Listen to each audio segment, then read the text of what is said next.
I want to get your take on what went on this last week about the theatrics around January 6th and the 1-year marking of the January 6th protests and riots. Well, first, let's state the truth. I don't know anybody that didn't condemn the violence on January 6th. I did while it was occurring. This morning, Wisconsin Republican Senator Ron Johnson facing growing calls to resign over comments he made about the January 6th Capitol riots.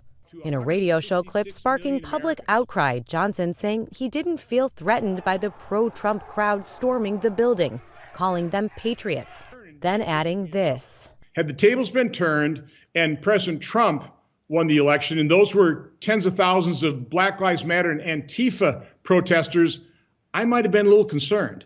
What's up, everybody? Major Retired Richard Ojeda here. And if Ron Johnson is a cheesehead, it must be Swiss, because this guy's definitely got holes in his head.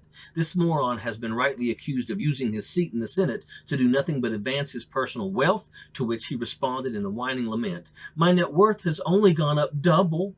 Oh, how sad. I'm sure he was hoping to at least triple or quadruple that figure. No doubt that's why he's running for yet another term after vowing in solemn promise not to seek re-election, claiming he doesn't believe in career politicians. Look in the mirror, moron. You see, his work is not over until he can leech off the government at least another 40 million. And when that happens, why not go for 80? On Tuesday, Republican Senator Ron Johnson of Wisconsin told a local news station he supports a reduction in unemployment benefits. And while he's explaining why he does not think the government should help families find child care, he said this. People decide to have families and become parents. That's something they need to consider when they make that choice. I've never really felt it was society's responsibility to take care of other people's children. Parents are responsible for their children, gaining greater control over families.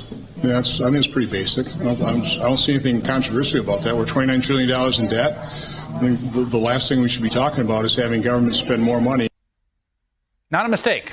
An honest articulation of Ron Johnson's views.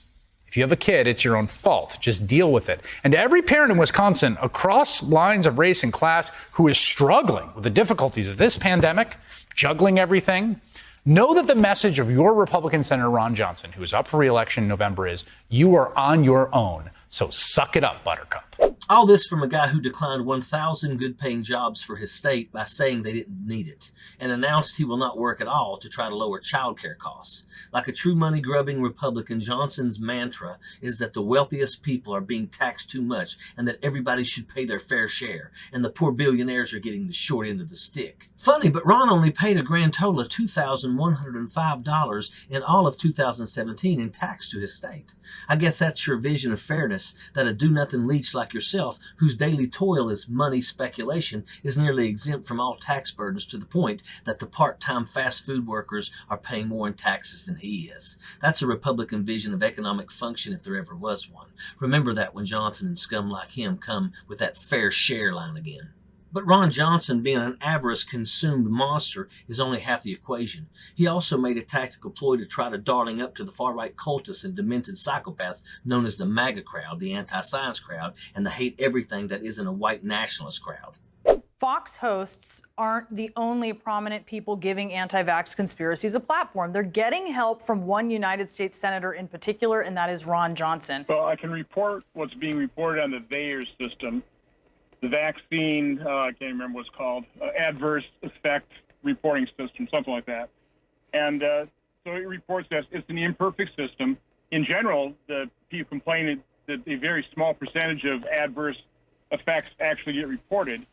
So, again, you have to take this with a grain of salt, but according to the VAERS system, we are over 3,000 deaths within 30 days of taking the vaccine. Truly, madly, deeply false. First, the system, which he refers to, is not an official vetted report. Anyone can submit a report. And the system's website says it contains information that is, quote, incomplete, inaccurate, coincidental, or unverifiable. The system's purpose is for the CDC to monitor adverse vaccine events and follow up investigations. It's like a tip line. Johnson has been one of the worst of the anti-vaccine pro-ivermectin morons who suggested, why create vaccines? Why not just let God handle it? He calls climate change bull, and he's flip-flopped between if the insurrectionists were Trump supporters or Black Lives Matter people in Trump supporter costumes. And further, if they were Black Lives Matter supporters, then he really would have been scared that day. All of this paints a real consistent narrative in case there are some dense people out there that I need to draw this out for. This guy wants to leverage moron MAGA voters so he can catch another 6-year grift inside the public coffers, and he doesn't care how that happens, just that it does happen.